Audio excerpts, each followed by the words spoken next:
c'est Jérôme Cassou qui nous a rejoint. Bonjour Jérôme. Oui, bonjour. Vous allez nous parler d'un formidable photographe américain qui s'appelle William Klein. Une centaine de ses photographies sont actuellement exposées à Lyon. Beaucoup sont inédites. Pourquoi William Klein a révolutionné la photographie ? Déjà, en fait, il faut rappeler que M. Klein a 94 ans aujourd'hui. Donc, c'est un homme qui a traversé le XXe siècle et qui l'a regardé avec beaucoup d'empathie. Alors, effectivement, il rencontre Robert Capa et lui dit « Si tu ne te rapproches pas des personnages que tu vas photographier, tu risques de rater tes photos. » Et donc, il va rentrer dans l'intimité des personnages, un petit peu comme un cinéaste. Et d'ailleurs, il va être cinéaste.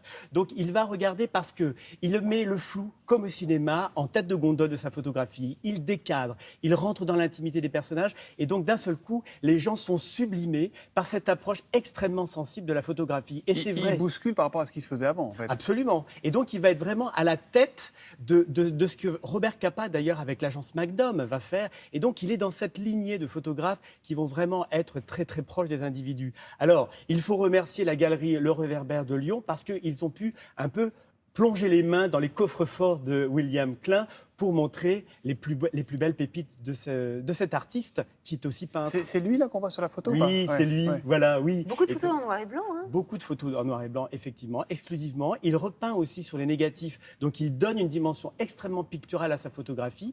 Et donc, un galeriste, ce n'est pas seulement quelqu'un qui expose, c'est aussi quelqu'un qui réserve son temps à promouvoir les artistes. Et donc, la galerie du Réverbère va nous ouvrir aussi les portes de ses réserves. Voilà, bonne visite. Eh bien, on y va.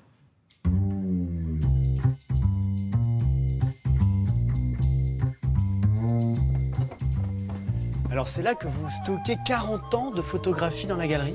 Oui, pas tout à fait, il y en a encore ailleurs, mais il y en a déjà pas mal là.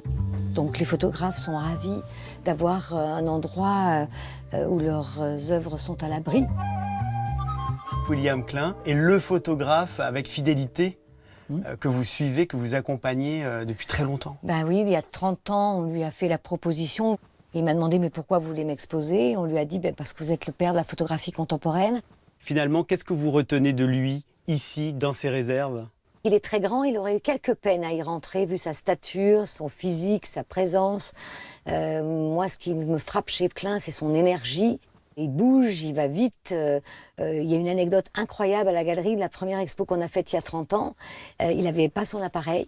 Il a vu quelqu'un qui avait un Leica. Il lui a dit « enlevez votre pellicule, donnez-moi votre appareil ». Et il s'est mis à photographier parce qu'il y avait du monde, du monde, du monde. Et Klein, il aime les foules, il aime les stades, il aime les manifestations, il aime les moments de rassemblement de l'humanité, mais en même temps, il veut vite savoir qui il a en face. Il a une surprésence, ce qu'on a appelé chez lui le côté boxeur, mais comme les très bons boxeurs, il esquive, il attend et il décroche le déclenchement au moment où tout est là, en essayant d'avoir un uppercut visuel. Ouais, ce qui est assez frappant, c'est que William Klein, en fait, est directement plongé dans le réel. Ces enfants, là, surpris sur le vif. William Klein est vraiment en action avec les enfants. Il y a une interface et que les enfants répondent. Il dit « je vais te prendre en photo » et le gamin lui dit « je vais te tirer dessus ». Quand on est là en face, on voit bien que d'un seul coup, il est dans la tête des gens. Le style de William Klein, c'est le fait qu'il travaille au 35 mm, au 28 mm, donc avec une optique qui l'oblige à être très proche des gens. Là, par exemple, il est tellement près de cet homme. Oui, mais alors là, on se pose tous la question, qu'est-ce qu'il pouvait bien regarder ? Il y a toujours une personne qui regarde Klein, qui est en train de se dire, mais qu'est-ce qu'il photographie ? Et William Klein fait presque systématiquement toutes ses photographies avec quelqu'un qui le regarde, donc qui nous regarde.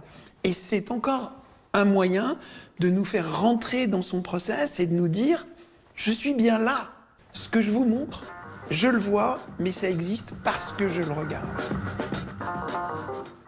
Eh bien, qu'est-ce qu'on fait ? On va tous à Lyon, Jérôme Cassou ? On va tous à Lyon et en fait, vous allez découvrir. Donc, pour moi, c'est un peu le Tarantino de la photographie. Wow. C'est-à-dire qu'il y va carrément. Tarantino est un cinéaste qui va avec ses personnages. Et bien, effectivement, William Klein fait partie de cette veine de photographe et vraiment aller à Lyon. Galerie du Réverbère. On a oublié, mais à l'époque, c'était la pellicule. On ne pouvait pas faire 600 photos pour en avoir une bien. Hein. Ah non, ça exactement. Bah oui, il y a un œil. Et un œil qui s'est développé. Après, à 94 ans, je peux vous dire que Klein continue à regarder avec son œil d'acier. Eh bien, merci beaucoup, Jérôme Cassou.